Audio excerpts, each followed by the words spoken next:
아내의 장례를 마치고 돌아온 다음 날 새벽 2시였습니다.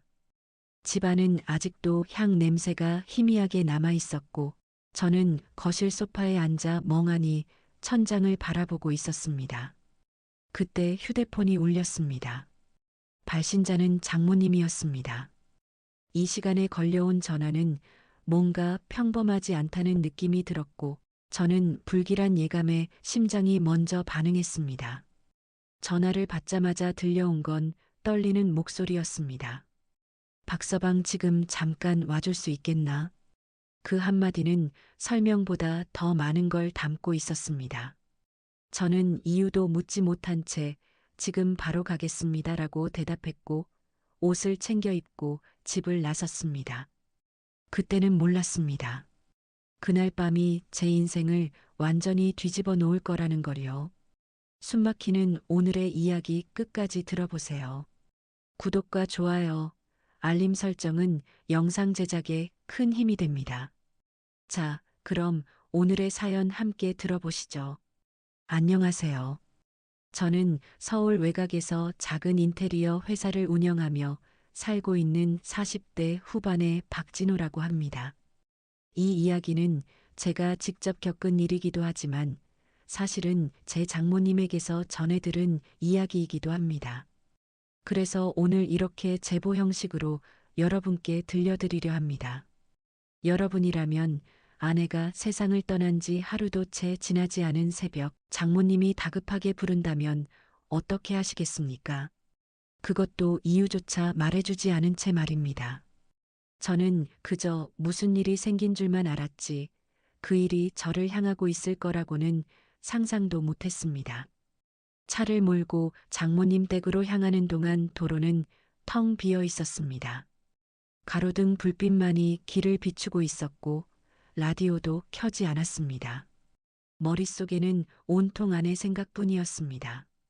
병원 침대 위에서 점점 야위어 가던 모습, 마지막으로 제 손을 꼭 잡던 그날의 감촉, 그리고 아무 말도 하지 못한 채 눈을 감던 순간까지요. 그 모든 기억이 한꺼번에 밀려오면서 가슴이 먹먹해졌습니다. 그런데 그 와중에도 이상하게 마음 한쪽이 불편했습니다. 장모님의 목소리가 너무 낯설었기 때문입니다. 슬픔이라기보다는 뭔가 결심한 사람의 목소리 같았다고 해야 할까요? 장모님 댁에 도착했을 때는 새벽 2시 40분쯤이었습니다. 현관불도 켜지지 않은 채 집안은 어둠에 잠겨 있었습니다. 벨을 누르기도 전에 문이 천천히 열렸습니다. 문을 연 사람은 장모님이었습니다. 그런데 그 표정이 이상했습니다. 눈이 퉁퉁 부어 있었는데도 단순히 울다 지친 얼굴이 아니었습니다. 어딘가 단단하게 굳어 있는, 그리고 저를 똑바로 바라보는 시선이었습니다. 왔나? 짧은 한마디였습니다. 저는 고개를 끄덕이며 신발을 벗고 들어갔습니다. 집안은 정리되지 않은 채 그대로였습니다. 아내의 사진이 놓인 거실 한켠에는 아직도 조문객들이 놓고 간 꽃들이 그대로 남아 있었고 향로에는 제가 가득 쌓여 있었습니다. 그 모든 풍경이 아직 끝나지 않은 슬픔을 말해주고 있었지만 장모님의 분위기는 그와 전혀 달랐습니다. 장모님은 아무 말 없이 저를 식탁으로 안내했습니다. 그리고 그 위에 놓여 있던 종이 한 장을 제 앞으로 밀어주셨습니다. 이걸 좀 봐야겠네. 저는 그 종이를 천천히 집어들었습니다. 손끝이 이상하게 떨렸습니다. 그 종이는 평범한 노트 종이였고 익숙한 글씨가 적혀 있었습니다. 아내의 글씨였습니다. 저는 한 글자씩 눈으로 따라 읽기 시작했습니다. 그리고 그 문장을 보는 순간 숨이 멎는 줄 알았습니다. 엄마, 절대 박서방을 믿지 마세요. 그 문장은 짧았지만 그 안에 담긴 의미는 너무나도 컸습니다. 제 이름이, 아니 정확히는 저를 부르는 호칭이 분명하게 적혀 있었습니다. 저는 순간 종이를 떨어뜨릴 뻔했습니다. 머릿속이 하얘졌고 방금까지 떠올리던 아내의 모습들이 전부 산산이 부서지는 느낌이었습니다. 이게 무슨 뜻입니까? 제 입에서 겨우 나온 말이었습니다. 목소리는 제 것이 아닌 것처럼 떨렸습니다. 장모님은 아무 말도 하지 않고 저를 바라보고 계셨습니다. 그 눈빛에는 분명히 감정이 담겨 있었습니다. 슬픔, 분노, 그리고 의심이었습니다. 이걸 오늘 정리하다가 찾았네. 장모님이 천천히 입을 여셨습니다. 내 안에 옷장 안쪽 깊숙한데 숨겨져 있었어. 그 말은 곧 아내가 일부러 감춰두었다는 뜻이었습니다. 저는 고개를 저었습니다. 아닙니다. 이건 뭔가 오해입니다. 저는 말을 이어가려 했지만 스스로도 무슨 말을 해야 할지 몰랐습니다. 장모님은 제 말을 끊지 않았습니다. 대신 아주 조용하게 그러나 분명하게 말씀하셨습니다. 박서방 자네 나한테 숨기는 거 있나? 그 한마디는 칼처럼 날카롭게 꽂혔습니다. 저는 아무 대답도 할 수 없었습니다. 숨기는 건 없다고 말하고 싶었지만 그 말조차도 신뢰를 얻지 못할 것 같았습니다. 왜냐하면 저 역시 이 상황을 전혀 이해하지 못하고 있었기 때문입니다. 그 순간 저는 깨달았습니다. 이건 단순한 오해가 아니라는 걸요. 이 한 장의 유서가 제 아내의 마지막 말이 저와 장모님 사이를 완전히 갈라놓고 있다는 거요. 여러분이라면 이런 상황에서 어떻게 하시겠습니까? 사랑했던 아내가 남긴 마지막 말이 자신을 믿지 말라는 내용이라면 말입니다. 저는 그날 밤 제 인생에서 가장 길고도 무거운 시간을 마주하게 되었습니다. 그날 새벽 식탁 위에 놓인 유서 한 장이 우리 둘 사이의 공기를 완전히 바꿔놓았습니다. 저는 그 종이를 몇 번이고 다시 들었다 내려놓으며 글씨를 확인했습니다. 아내의 필체가 분명했습니다. 오랜 시간 함께 살아온 사람이라면 누구나 알아볼 수 있는 그 익숙한 글씨였습니다. 하지만 내용만큼은 도무지 납득할 수 없었습니다. 장모님, 이거 언제 쓰여진 겁니까? 제가 겨우 입을 열어 물었습니다. 장모님은 잠시 고개를 숙였다가 다시 저를 바라보셨습니다. 날짜는 병원 들어가기 바로 전날이야. 그 말에 저는 숨을 삼켰습니다. 그 시기는 제가 아내를 병원에 데려다 주고 매일같이 곁을 지키던 때였습니다. 그때 아내는 분명히 제 손을 붙잡고 놓지 않으려 했습니다. 눈빛도 말투도 전부 저를 향해 있었습니다. 그런데 그런 사람이 저를 믿지 말라고 썼다는 게 도무지 이해되지 않았습니다. 그럴 리 없습니다. 장모님도 아시잖아요. 제가 어떻게 말을 이어가려 했지만 제 말은 점점 힘을 잃어갔습니다. 설명할 수 있는 근거가 없었기 때문입니다. 장모님은 저를 똑바로 바라보며 조용히 말씀하셨습니다.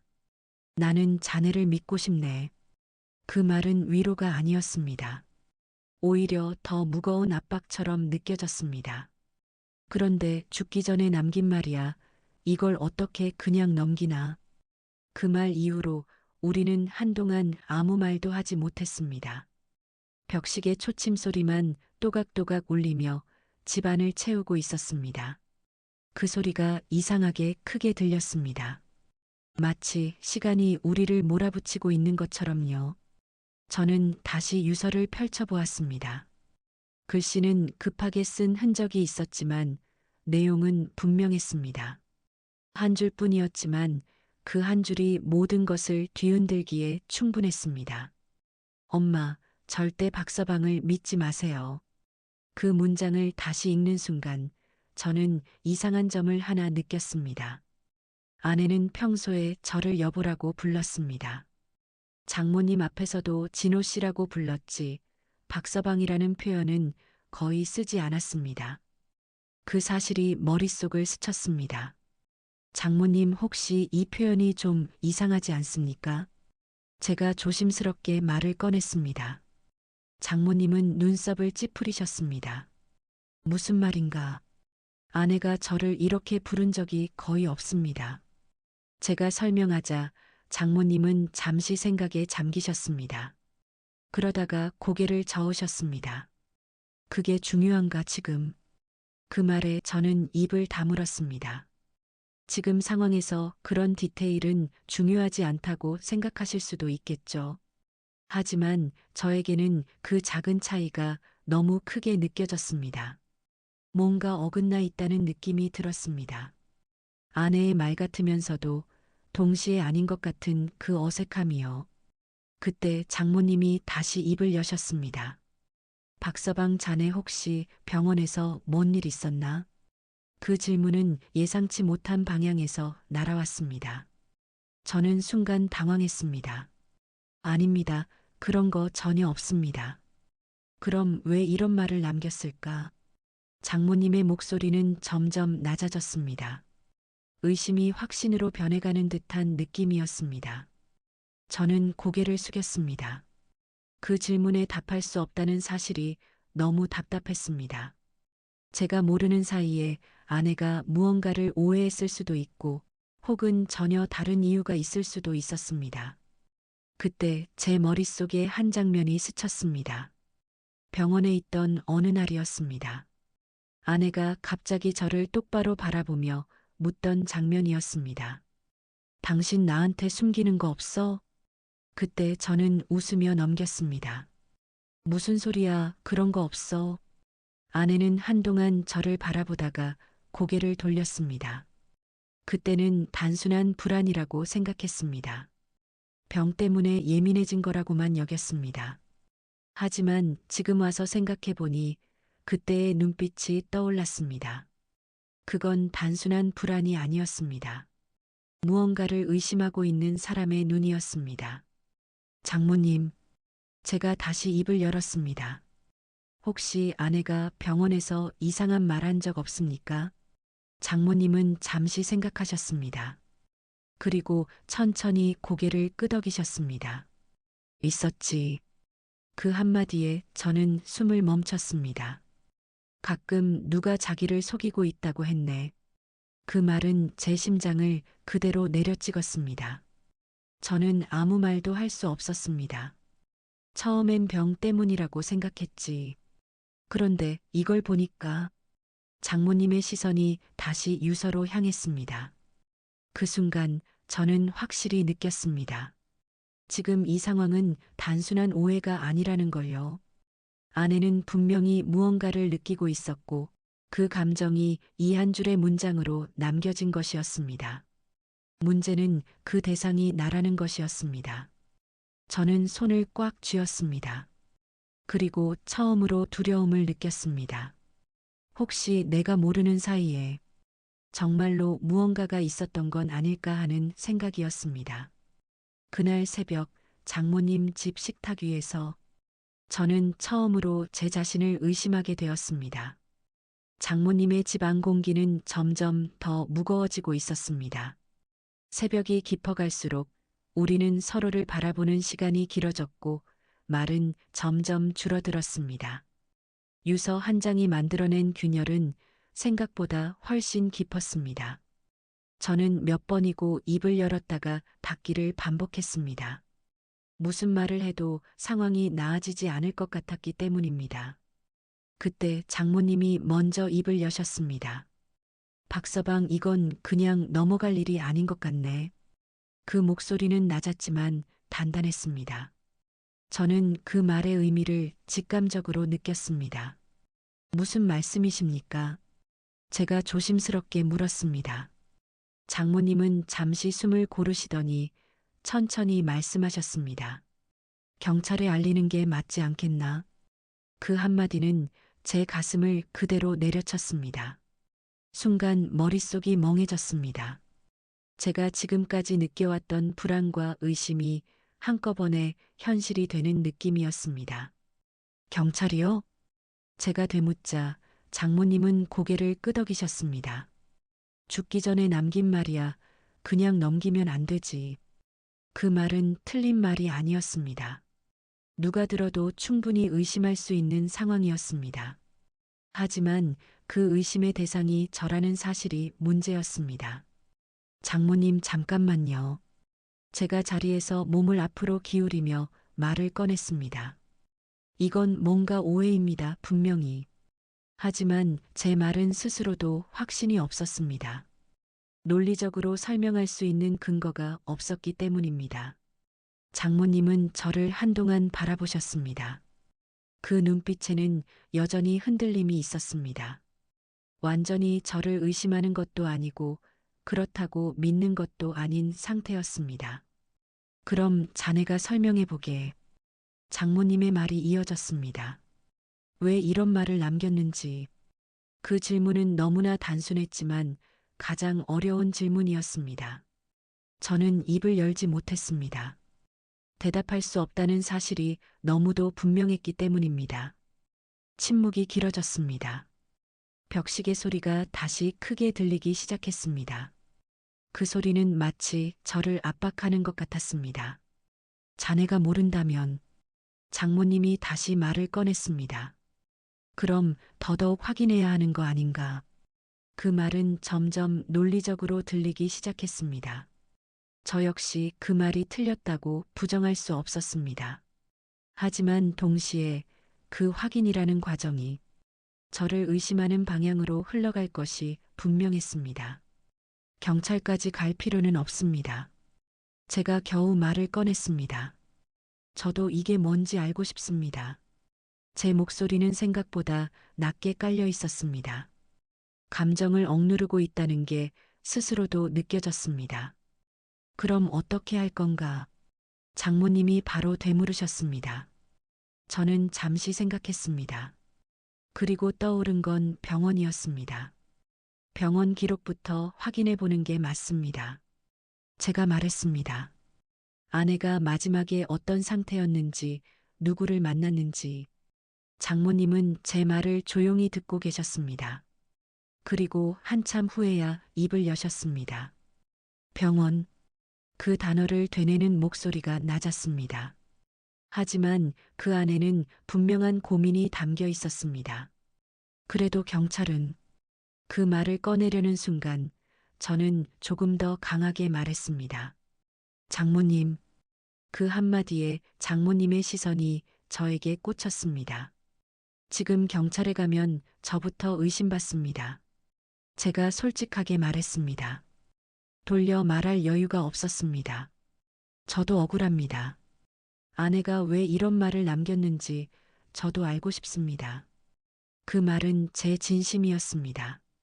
지금 이 상황에서 가장 혼란스러운 사람은 저였습니다. 장모님은 아무 말도 하지 않으셨습니다. 대신 저를 가만히 바라보셨습니다. 그 눈빛이 조금씩 달라지고 있다는 걸 느꼈습니다. 완전히 믿는 것도 아니었지만 적어도 제 말을 듣고 있다는 느낌이었습니다. 긴 침묵 끝에 장모님이 입을 여셨습니다. 그럼 병원부터 가보세. 그 말이 나오기까지 꽤 오랜 시간이 걸렸습니다. 하지만 그 한마디는 지금 상황에서 가장 큰 변화였습니다. 저는 고개를 끄덕였습니다. 네, 확인해야 합니다. 그렇게 우리는 경찰이 아닌 병원을 선택했습니다. 하지만 그 선택이 더 깊은 진실로 들어가는 길이라는 건 그때는 전혀 알지 못했습니다. 장모님은 자리에서 천천히 일어나셨습니다. 그리고 유서를 다시 접어 손에 쥐셨습니다. 이건 내가 가지고 있겠네. 그 말에 저는 아무 말도 하지 않았습니다. 그 종이가 이제는 단순한 종이가 아니라 우리 둘 사이의 증거처럼 느껴졌기 때문입니다. 밖은 어느새 새벽이 밝아오고 있었습니다. 창밖으로 희미한 빛이 들어오기 시작했습니다. 우리는 아무 말 없이 현관으로 향했습니다. 그 짧은 거리조차 이상하게 길게 느껴졌습니다. 문을 나서기 전 저는 마지막으로 뒤를 돌아봤습니다. 아내의 사진이 놓여있던 거실이 보였습니다. 그 사진 속 아내는 여전히 웃고 있었습니다. 그 웃음이 지금 이 상황과 너무 어울리지 않아 보였습니다. 그 순간 제 머릿속에 한 가지 생각이 스쳤습니다. 혹시 정말로 내가 모르는 무언가가 있는 건 아닐까? 그 생각이 처음으로 제 안에서 확실한 형태를 갖기 시작했습니다. 그리고 그 불안은 점점 더 커지고 있었습니다. 새벽 공기가 아직 차갑게 남아있는 시간, 저는 장모님과 함께 병원으로 향했습니다. 차 안에서는 아무 말도 하지 않았습니다.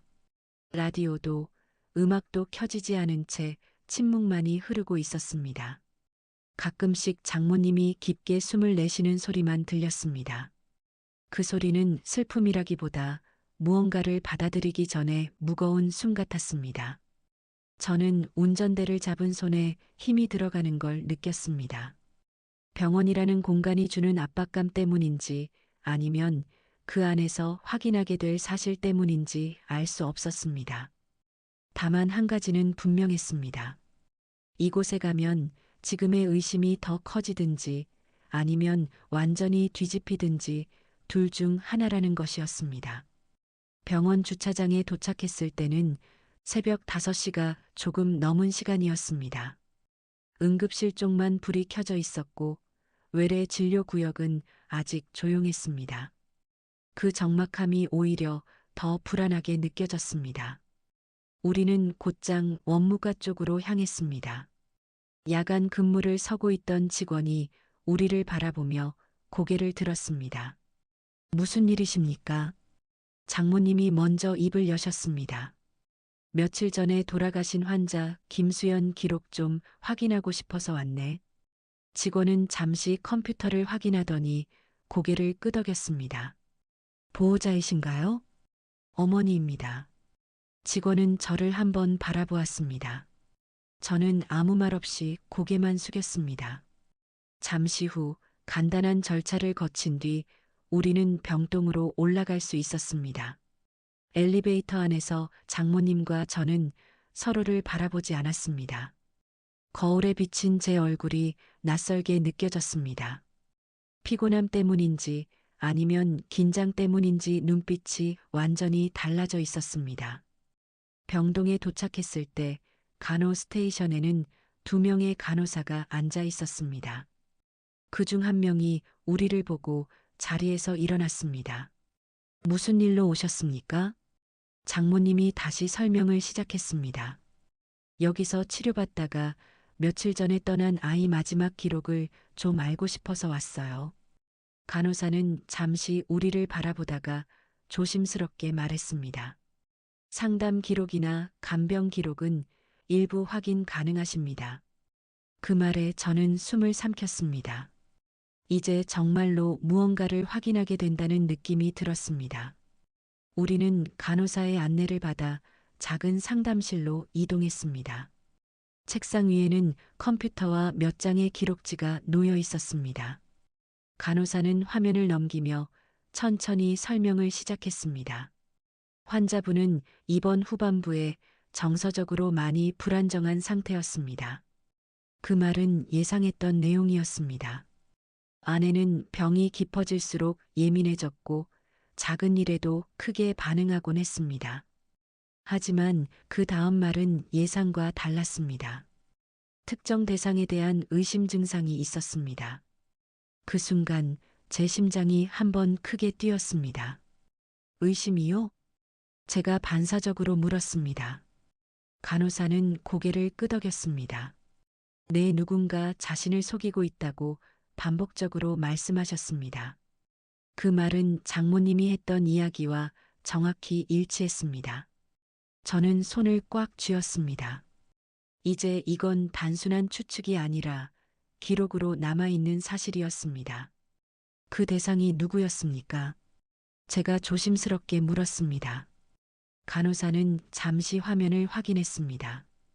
그리고 천천히 입을 열었습니다. 기록에는 특정 이름이 명확하게 나오지는 않습니다.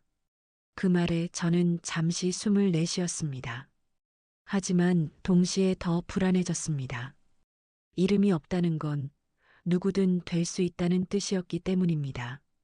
다만 간호사가 말을 이어갔습니다. 가족 중 한 사람을 계속 언급하셨습니다. 그 순간 제 몸이 굳었습니다. 가족이요. 장모님도 옆에서 숨을 멈춘 듯 조용해졌습니다. 간호사는 우리를 번갈아 보며 말을 이었습니다. 정확히 누구라고 말씀하시진 않았지만 가까운 사람이라는 표현을 여러 번 하셨습니다. 그 말은 애매했지만 오히려 더 강하게 느껴졌습니다. 가까운 사람. 그 범위 안에는 저도 장모님도 포함될 수 있었습니다. 저는 고개를 숙였습니다. 머릿속이 복잡하게 돌아가기 시작했습니다. 그때 간호사가 또 하나의 기록을 꺼냈습니다. 그리고 상담 기록이 하나 더 있습니다. 그 말에 저와 장모님이 동시에 고개를 들었습니다. 이번 마지막 주에 외부 방문자가 한 번 다녀간 기록이 있습니다. 그 말은 전혀 예상하지 못한 내용이었습니다. 외부 방문자요? 제가 바로 물었습니다. 내 가족이 아닌 외부 인물입니다. 그 말에 저는 장모님을 바라봤습니다. 장모님 역시 저를 바라보고 계셨습니다. 서로 아무 말도 하지 않았지만 둘 다 같은 생각을 하고 있다는 걸 느낄 수 있었습니다. 그 사람이 누구였습니까? 이번에는 장모님이 물으셨습니다. 간호사는 다시 화면을 확인했습니다. 이름은 기록되어 있습니다만 그 말을 하는 순간 방 안의 공기가 완전히 멈춘 것처럼 느껴졌습니다. 저는 숨을 삼켰습니다. 이제 모든 것이 연결될 수도 있다는 생각이 들었습니다. 아내의 불안, 유서의 한 줄, 그리고 지금 이 기록까지 무언가가 하나의 선으로 이어지고 있다는 느낌이 들었습니다. 그 선의 끝이 어디로 향하는지 아직은 알 수 없었지만 말입니다. 상담실 안의 공기는 숨이 막힐 듯 고요해졌습니다. 간호사의 입에서 외부 방문자라는 말이 나온 순간부터 저와 장모님 사이에는 보이지 않는 긴장감이 팽팽하게 당겨져 있었습니다. 저는 손바닥에 식은땀이 맺히는 걸 느꼈습니다. 이제야 무언가가 실체를 드러내기 시작한다는 느낌이었습니다. 그 사람 이름이 뭡니까? 제가 조심스럽게 물었습니다. 간호사는 잠시 망설이다가 모니터를 바라보며 말했습니다. 김도현 씨로 기록되어 있습니다. 그 이름을 듣는 순간 저는 아무런 반응도 하지 못했습니다. 처음 듣는 이름이었습니다. 기억을 아무리 뒤져봐도 떠오르는 얼굴이 없었습니다. 하지만 제 옆에 있던 장모님은 달랐습니다. 김도현? 장모님의 목소리가 아주 낮게 떨렸습니다. 그 반응이 너무 분명해서 저는 곧장 장모님을 바라봤습니다. 아시는 분입니까? 제가 묻자 장모님은 잠시 아무 말도 하지 않으셨습니다. 그러다가 천천히 고개를 끄덕이셨습니다. 예전에 수연이랑 알고 지내던 사람이야. 그 말은 제 심장을 세게 쳤습니다. 알고 지내던 사람이라니요. 제 목소리가 조금 높아졌습니다. 저도 모르게 감정이 올라온 것이었습니다. 그건 처음 듣는 얘기입니다. 장모님은 한숨을 길게 내쉬셨습니다. 결혼하기 전 이야기야. 나도 자세히는 몰라. 그 말은 더 큰 혼란을 가져왔습니다. 아내의 과거, 제가 모르는 시간, 그 안에 누군가가 있었고 그 사람이 마지막 순간에 병원을 찾아왔다는 사실, 그 모든 게 한꺼번에 머릿속을 뒤흔들었습니다. 그 사람이 왜 병원에 온 겁니까? 제가 다시 물었습니다. 간호사는 차분하게 설명을 이어갔습니다. 환자분이 직접 요청하신 건 아니고 외부에서 면회를 요청해서 허가된 경우입니다. 그 말은 아내가 그 사람을 거부하지 않았다는 뜻이었습니다. 저는 순간 숨이 막히는 것 같았습니다. 면회 시간은 얼마나 됐습니까? 약 20분 정도였습니다. 짧은 시간이었지만 그 시간 안에 어떤 대화가 오갔는지는 아무도 알 수 없었습니다. 그 이후에 환자 상태는 어땠습니까? 제가 물었습니다. 간호사는 기록을 넘기며 답했습니다. 그날 이후로 불안 증상이 더 심해졌습니다. 그 말은 분명한 연결고리였습니다. 그 남자가 병원을 다녀간 뒤 아내의 상태가 악화되었고 결국 유서를 남겼다는 흐름이었습니다. 저는 자리에서 천천히 일어났습니다. 가만히 앉아 있을 수가 없었습니다. CCTV 확인할 수 있습니까? 제 입에서 나온 말이었습니다. 간호사는 잠시 놀란 표정을 지었습니다. 병원 내부 영상은 절차가 필요합니다. 장모님이 그 말을 듣고 곧장 말했습니다. 확인해야겠네, 그게 맞아. 그 말에는 더 이상 망설임이 없었습니다. 결국 우리는 병원 측의 협조를 받아 그날의 CCTV 일부를 확인할 수 있게 되었습니다. 작은 모니터 앞에 앉아 영상을 기다리는 동안 제 심장은 점점 더 빠르게 뛰기 시작했습니다. 화면이 켜졌습니다. 병실 앞 복도였습니다. 시간은 오후 3시쯤으로 표시되어 있었습니다. 잠시 후 한 남자가 화면에 등장했습니다. 검은색 코트를 입고 있었고 모자를 눌러 쓴 채 주변을 살피는 모습이었습니다. 그는 병실 문 앞에 서서 잠시 망설이다가 천천히 문을 열고 들어갔습니다. 저는 숨을 멈춘 채 화면을 바라봤습니다. 저 사람 맞습니다. 간호사가 조용히 말했습니다. 저는 아무 말도 하지 못했습니다. 눈을 떼지 못한 채 그 남자를 바라보고 있었습니다. 그 얼굴은 분명히 처음 보는 사람이었습니다. 하지만 이상하게도 그 사람에게서 낯설지 않은 느낌이 들었습니다.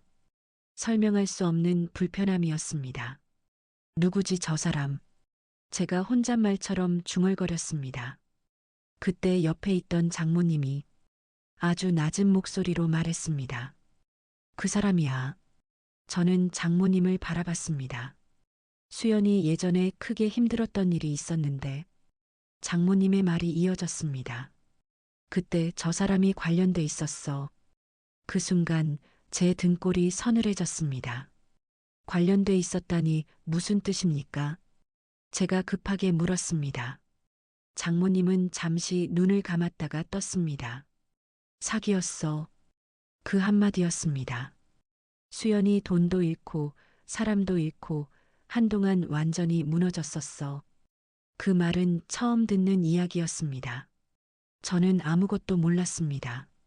아내의 그런 과거가 있었다는 사실조차. 그럼 그 사람이 제가 말을 잇지 못했습니다. 장모님이 고개를 끄덕이셨습니다. 맞아, 그 사람이야. 모니터 속 남자는 아무 일도 없다는 듯 병실 안으로 들어갔다가 잠시 후 다시 나왔습니다. 그 표정은 보이지 않았지만 걸음걸이는 아주 침착했습니다. 그게 더 이상하게 느껴졌습니다. 마치 이미 끝난 일을 확인하러 온 사람처럼. 저는 화면을 바라보며 생각했습니다. 그 20분 동안 도대체 무슨 일이 있었던 걸까? 그 남자가 무슨 말을 했길래 아내는 저를 믿지 말라는 유서를 남겼을까? 그 질문이 머릿속에서 떠나지 않았습니다. 그리고 그 순간 저는 확신했습니다. 이 사건의 중심에는 저가 아니라 바로 저 남자가 있다는 것을요. 병원에서 나와 차에 올라탄 순간에도 제 머릿속에는 CCTV 속 그 남자의 모습이 계속 맴돌고 있었습니다. 문 앞에서 잠깐 멈칫하던 그 행동, 그리고 아무 일도 없다는 듯 돌아서던 걸음까지요. 그 짧은 영상 하나가 지금까지 제가 알고 있던 모든 기억을 흔들어 놓고 있었습니다. 차 안은 여전히 조용했습니다. 장모님도 아무 말씀을 하지 않으셨습니다. 하지만 저는 느낄 수 있었습니다. 지금 이 상황을 단순히 넘길 생각이 전혀 없다는 거요. 한참을 달리던 중 장모님이 낮게 입을 여셨습니다. 박서방 저 사람 그냥 두면 안 되겠네. 그 말은 거의 결론과도 같았습니다. 저도 고개를 끄덕였습니다. 네, 반드시 확인해야 합니다. 제 목소리는 낮았지만 단단했습니다. 그날 이후 저희는 며칠 동안 그 남자 김도연이라는 사람을 찾기 시작했습니다. 병원 기록에 남아있는 이름 하나, 그리고 장모님의 흐릿한 기억이 전부였습니다. 쉽지 않은 일이었습니다. 전화번호는 이미 바뀌어 있었고 주소도 오래된 정보였습니다. 하지만 장모님이 알고 있던 몇 가지 단서가 있었습니다. 예전에 투자한다고 사람들 돈 모으고 다니던 놈이야. 장모님은 기억을 짜내듯 말씀하셨습니다. 그때 수연이가 크게 다쳤어. 돈도 잃고 사람도 잃고. 그 말은 저에게 처음 듣는 이야기였습니다. 저는 아무 말도 할 수 없었습니다. 아내가 그런 일을 겪었다는 사실조차 몰랐기 때문입니다. 왜 저한테 한 번도 말 안 했을까요? 제가 중얼거리듯 말했습니다. 장모님은 한숨을 쉬셨습니다. 잊으려고 했겠지. 결혼하고 나서는 그 얘기 꺼낸 적 없었어. 그 말은 이해가 되면서도 동시에 더 큰 거리감을 느끼게 했습니다. 아내는 제게 모든 걸 말해준다고 생각했는데 그렇지 않았다는 사실이었으니까요. 며칠이 지나고 나서야 우리는 그 남자의 행방을 겨우 알아낼 수 있었습니다. 서울 외곽의 낡은 상가 건물. 그곳에 작은 사무실을 차려놓고 있다는 정보였습니다. 그곳에 도착했을 때 제 심장은 다시 빠르게 뛰기 시작했습니다. 건물은 오래되어 보였고 복도는 어둡고 조용했습니다.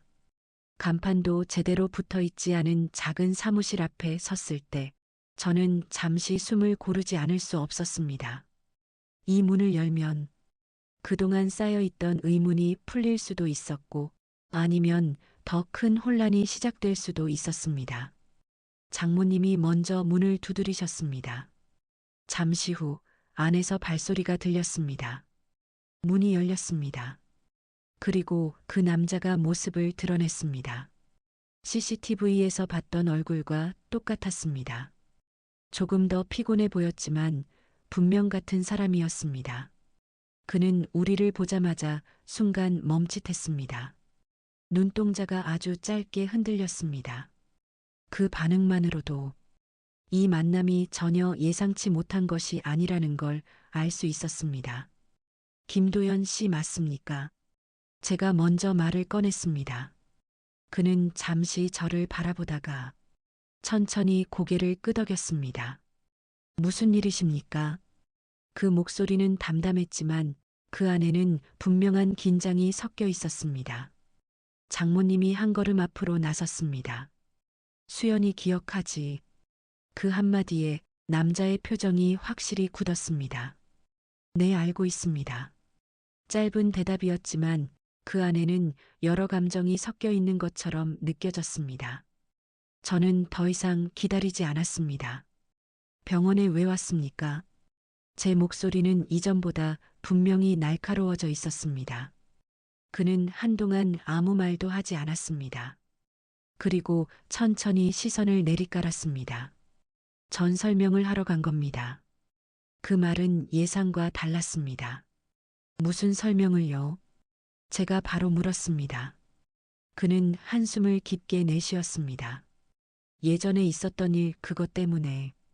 그 순간 장모님의 목소리가 날카롭게 끊어졌습니다.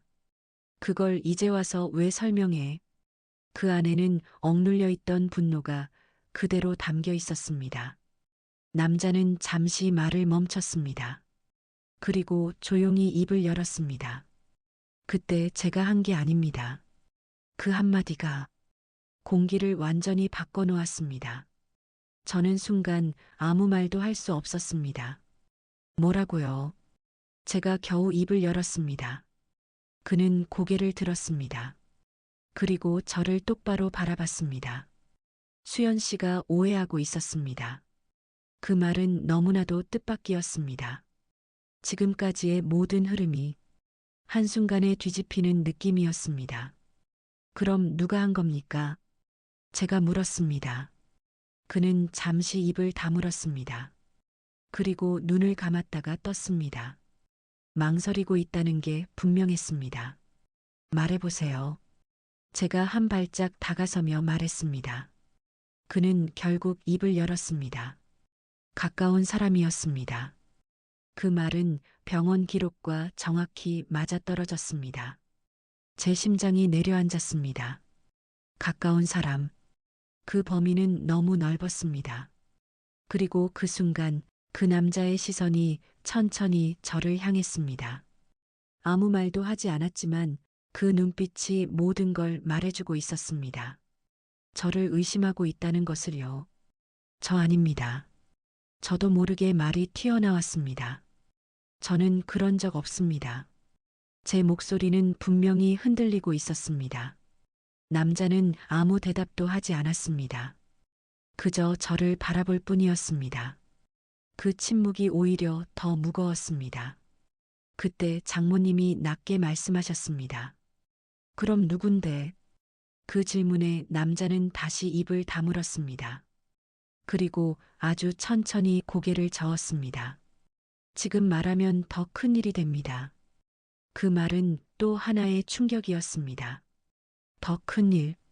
그 말이 의미하는 게 무엇인지 정확히 알 수는 없었지만 지금까지의 일보다 더 심각한 무언가가 숨겨져 있다는 느낌이 분명히 들었습니다.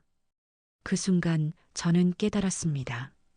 이건 단순히 과거의 사기 사건이 아니었습니다.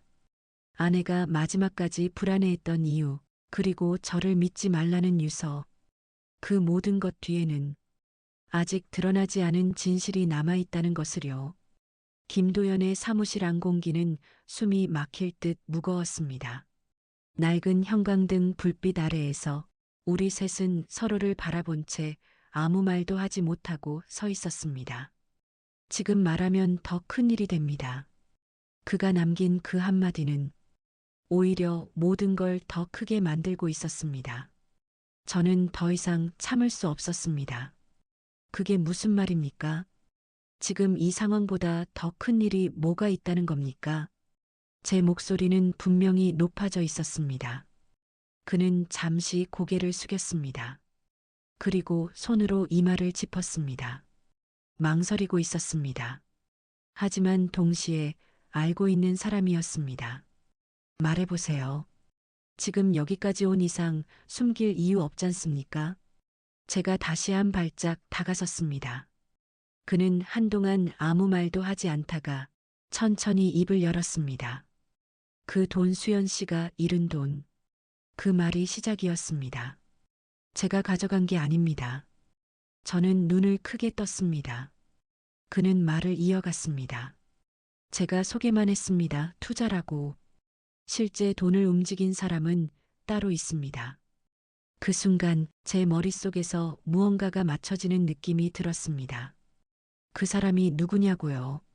제가 거의 밀어붙이듯 물었습니다. 그는 다시 입을 다물었습니다. 그리고 이번에는 장모님을 바라봤습니다. 장모님 역시 숨을 죽인 채 그를 보고 계셨습니다. 가족입니다. 그 한마디였습니다. 그 말이 떨어지는 순간 공기가 완전히 멈춘 것처럼 느껴졌습니다. 저는 아무 말도 할 수 없었습니다. 가족. 그 단어 하나가 지금까지의 모든 흐름을 뒤집어 놓았습니다. 가족이라니. 제가 중얼거렸습니다. 그는 고개를 끄덕였습니다. 수연 씨 마지막까지 그걸 알고 있었습니다. 그 말에 저는 숨을 멈췄습니다. 그럼 유서. 제가 떨리는 목소리로 말을 꺼냈습니다. 그는 천천히 고개를 끄덕였습니다. 맞습니다. 그 말. 그는 말을 고르듯 잠시 멈췄습니다. 수연 씨는 마지막에 가장 가까운 사람을 의심하고 있었습니다. 그 말은 너무 잔인하게 들렸습니다.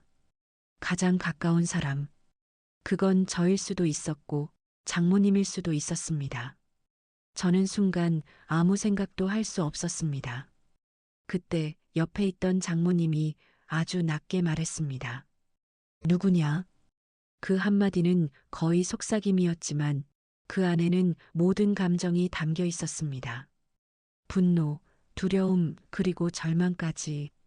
김도연은 한동안 아무 말도 하지 않았습니다. 그리고 천천히 입을 열었습니다. 저도 확신은 없었습니다. 그 말에 저는 눈살을 찌푸렸습니다. 확신이 없다니요.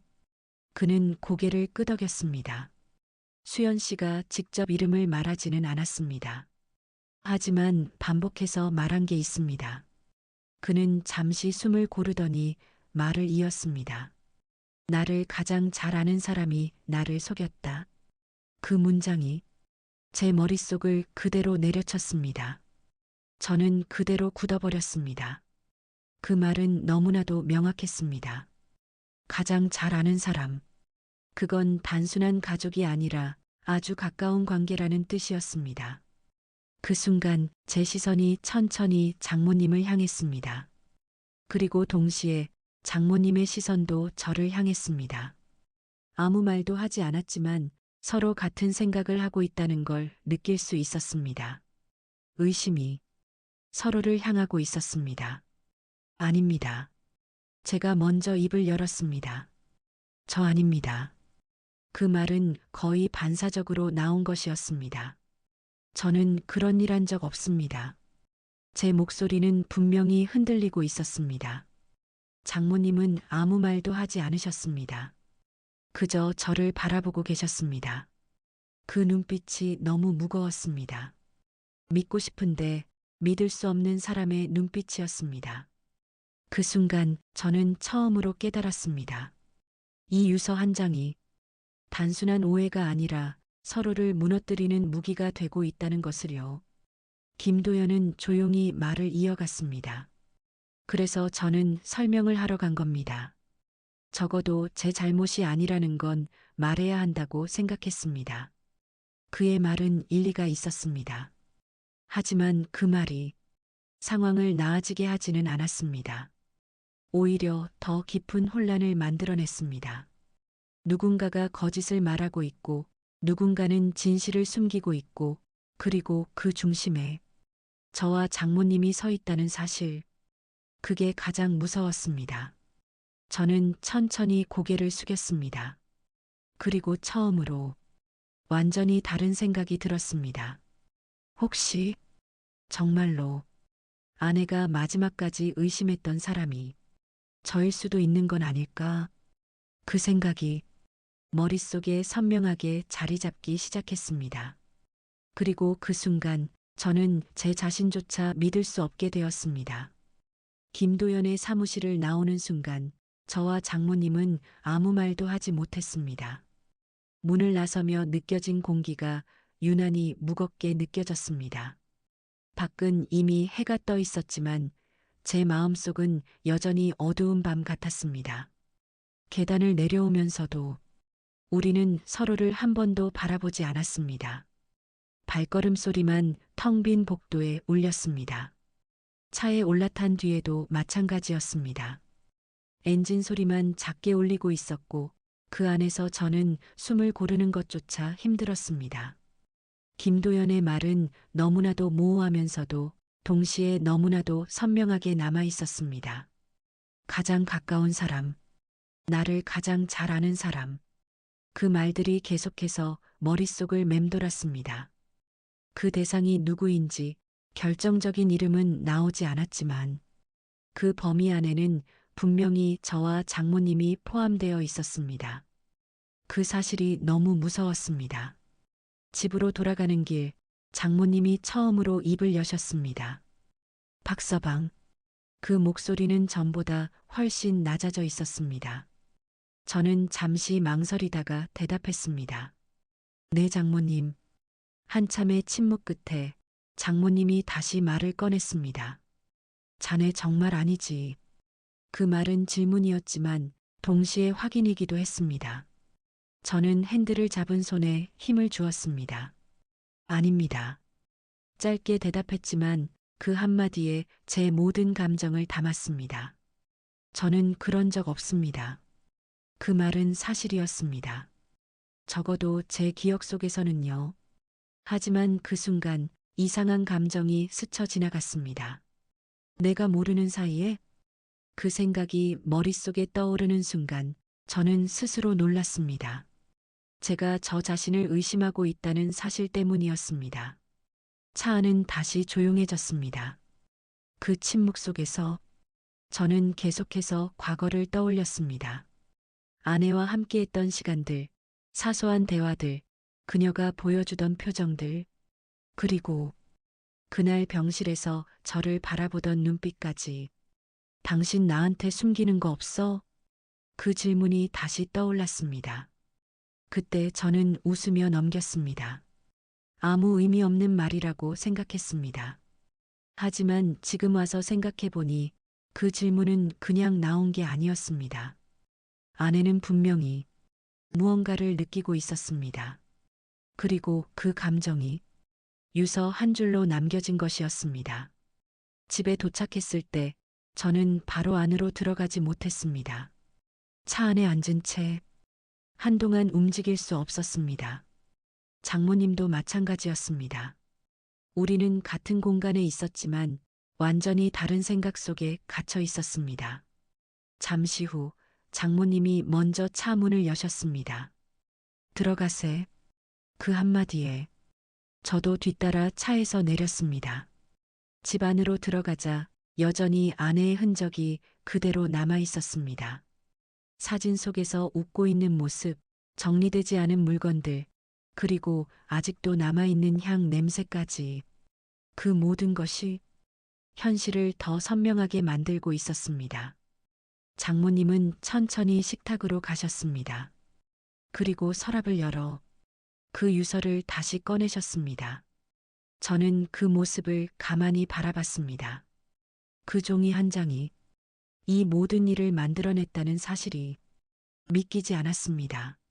장모님은 유서를 펼쳐 다시 한번 읽으셨습니다. 엄마, 절대 박서방을 믿지 마세요. 그 문장을 천천히 읽으신 뒤 장모님은 한참 동안 아무 말도 하지 않으셨습니다. 그리고 아주 조용하게 말씀하셨습니다. 이게 정말 자네한테 한 말일까? 그 질문은 이전과는 완전히 다른 의미였습니다. 저는 고개를 들었습니다. 장모님의 눈빛이 달라져 있었습니다. 의심만 있던 눈빛이 아니라 무언가를 다시 생각하고 있는 눈빛이었습니다. 무슨 말씀이십니까? 제가 물었습니다. 장모님은 유서를 내려다보며 말했습니다. 수연이는 마지막에 많이 불안했어. 누가 자기를 속이고 있다고 했지. 그 말은 이미 알고 있는 내용이었습니다. 하지만 장모님은 계속 말을 이어가셨습니다. 그런 상태에서 쓴 말이라면 이게 특정한 사람을 가리킨 게 아닐 수도 있지 않겠나? 그 순간 제 심장이 크게 뛰었습니다. 그동안 저는 이 문장을 저를 향한 말로만 받아들이고 있었습니다. 하지만 장모님의 말은 완전히 다른 방향을 제시하고 있었습니다. 그럼 이건 제가 말을 잇지 못했습니다. 장모님이 고개를 끄덕이셨습니다. 두려움일 수도 있지. 그 한마디였습니다. 두려움. 그 단어가 모든 것을 설명해 주는 것 같았습니다. 아내는 마지막까지 누군가를 의심하고 있었고 그 감정이 정확한 대상 없이 남겨진 것이었습니다. 그걸 우리는 각자 자신에게 끼워 맞추고 있었던 것이었습니다. 저는 천천히 숨을 내쉬었습니다. 가슴을 짓누르고 있던 무게가 조금씩 풀리는 느낌이었습니다. 하지만 완전히 사라진 건 아니었습니다. 왜냐하면 그 두려움의 시작이 무엇인지 그 근원이 어디였는지는 여전히 남아 있었기 때문입니다. 장모님은 유서를 접으셨습니다. 그리고 조용히 말씀하셨습니다. 이제 그만하세. 그 말은 끝내자는 의미이기도 했고 받아들이자는 의미이기도 했습니다. 저는 고개를 끄덕였습니다. 네. 그날 이후로 저와 장모님은 서로를 의심하지 않기로 했습니다. 하지만 그 일이 완전히 사라진 것은 아니었습니다. 아내가 마지막까지 느꼈던 그 불안, 그리고 남겨진 한 줄의 문장. 그건 여전히 우리 마음속 어딘가에 남아 있었습니다. 시간이 조금 흐른 뒤 저는 다시 그 유서를 꺼내 보았습니다. 그리고 그 문장을 다시 읽었습니다. 엄마, 절대 박서방을 믿지 마세요. 처음에는 그 문장이 저를 향한 것이라고 생각했습니다. 하지만 이제는 다르게 보였습니다. 그건 저를 향한 말이 아니라 아내가 마지막까지 느꼈던 두려움의 기록이었습니다. 저는 그 종이를 천천히 접었습니다. 그리고 마음속으로 말했습니다. 이제 알 것 같아. 아내는 끝까지 누군가를 의심한 것이 아니라 그저 자신이 무너져가는 세상이 두려웠던 것이었습니다.